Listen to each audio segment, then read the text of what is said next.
When a substance is heated, it becomes bigger. This increase in size due to heat is called thermal expansion. All substances expand when heated and contract when cooled.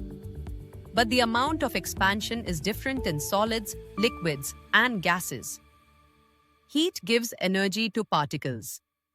When particles gain energy, they vibrate more and push each other apart. This increases the distance between the particles, so the substance expands. Solids expand the least because their particles are tightly packed. For example, a metal rod increases slightly in length when heated. Liquids expand more than solids. For example, kerosene or water level rises in a narrow tube when heated.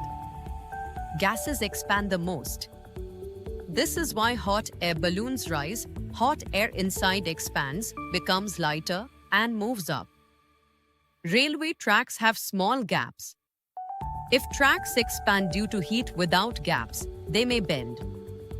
Bridges have expansion joints to allow expansion and prevent cracks. In summer, wires expand and become loose. In winter, wires contract and become tight. A thermometer works on thermal expansion. When the temperature rises, mercury expands and goes up the scale.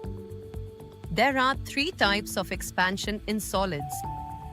Linear expansion, increase in length only. Areal expansion, increase in surface area. Cubical expansion, increase in volume. When water is cooled from 4 degrees Celsius to 0 degrees Celsius, it expands instead of contracting. This is called anomalous expansion of water. This helps aquatic animals survive in winter because ice floats. Thermal expansion affects everything around us, from railway tracks to thermometers.